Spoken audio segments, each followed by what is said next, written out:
this. You're lying on your couch, staring at the ceiling, not scrolling through your phone, not doing homework, not even reading a book, just doing nothing. Suddenly, your mom walks in. What's the very first thing that she'd say? Most probably, it would be the classic. Did you finish studying? Did you finish your work? Even if I had just been doing my work or hadn't had a day off in ages, whether at home, in school, or simply in my head, these phrases seem to haunt me wherever I went. My name is Ayan Ransi Philip, and today I'm here to explore something that we are almost conditioned to avoid: the power of doing nothing. Last year, I was completely occupied by an ever increasing amount of school, work, and sports. Even my weekends felt like weekdays in disguise. I felt tired all the time. My brain never had a moment to relax. Then, one afternoon, I decided to sit in my room for just 10 minutes. At first, it felt boring and uncomfortable. But then, out of nowhere, to my surprise, I felt calm. My thoughts slowed down. For the first time in ages, I felt truly at peace. Everything was making sense. Suddenly, I was inspired. An idea for a story I wanted to write took form from the peace. And that right there is the magic of doing nothing. Over time, our world has become one where being overworked or exhausted is often praised, whereas being still and at ease leaves individuals pondering on how much time they've wasted. I like to think our minds are a lot like phones. Never charge them, they stop working. Leave too many apps open, they overheat. Doing nothing gives our brains a break. Relaxation gives our mind the time it needs to process our emotions, improve creativity, and make space for it to re energize. With that in mind, let me take you back to 250 BC, to Archimedes, one of the greatest scientists in history. Archimedes was asked by the king of Syracuse to find out if his crown was made of pure gold. But there was only one problem: he couldn't melt it or damage it. He spent days trying to figure it out. He worked, he thought, he measured, but nothing worked. One day, exhausted, he decided to take a break. He went to the bathhouse, sat in the water, and did absolutely nothing. As he relaxed, he noticed the water rising as he sank into it. In that moment, while doing nothing, the idea hit him. He realized he could use the water displacement to test the crown's purity. So that's when he jumped out of the bath and shouted, "Eureka!" So, yes, one of the greatest scientific discoveries in history happened because someone stopped thinking and started relaxing. And that's exactly the point. Sometimes our greatest ideas come when we pause, when we stop forcing our brains to work. Doing nothing doesn't mean you're lazy. It just means you're giving your mind a chance to breathe, to create, to discover. Another way we as students have been called lazy or accused of watching time flow away is daydreaming. Some researchers say that daydreaming has various benefits to our mind in ways you wouldn't expect. Jerome L. Singer, who conducted numerous studies on daydreaming, found that the act can be positive and constructive. He showed a connection between daydreaming and improved creativity, delayed gratification, better social skills, and planning for the future.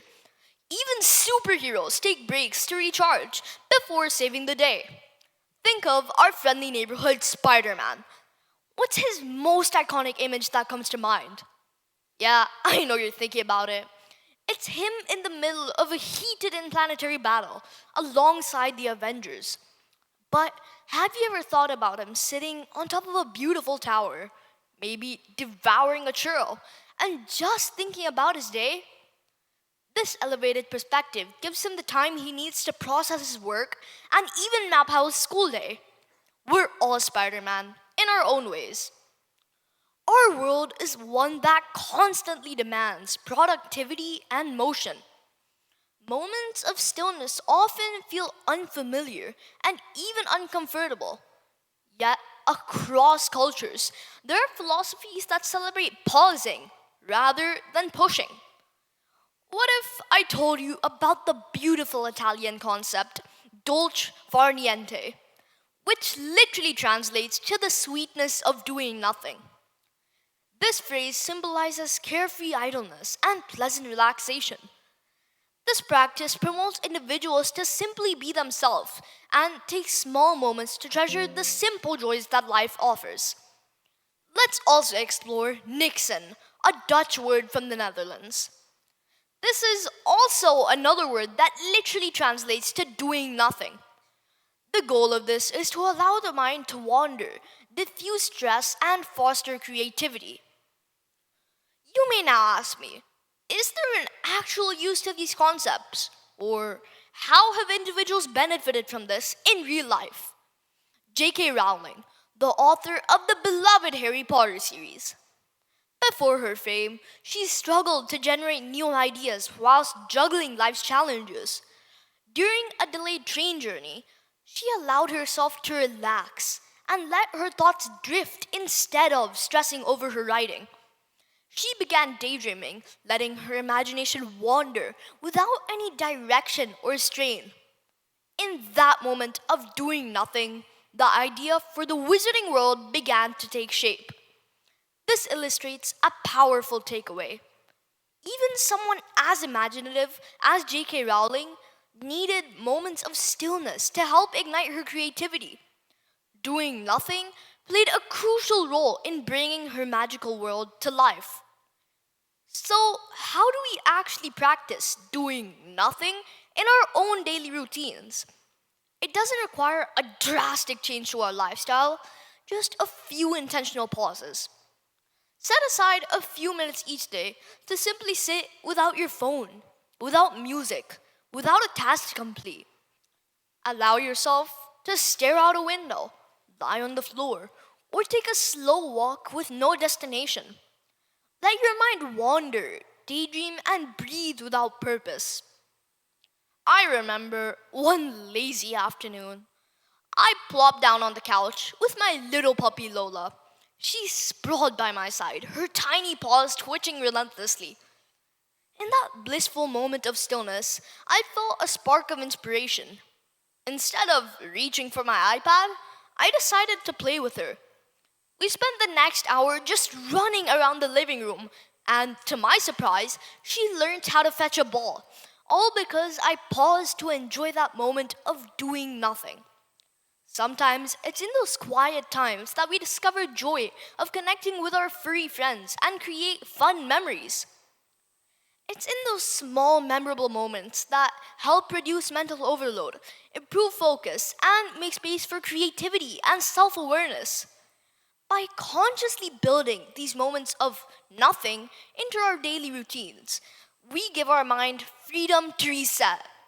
And in doing so, we become more present, more imaginative, and more emotionally balanced. So, as I conclude, I encourage you all to remember this. The next time someone asks, "Why are you just sitting there?" just smile and say, "I'm charging my brain." And with that being said, let's all make a pact to give ourselves even just 5 minutes of doing nothing every day. Because sometimes the best thing you can do for your well being is doing nothing. Thank you.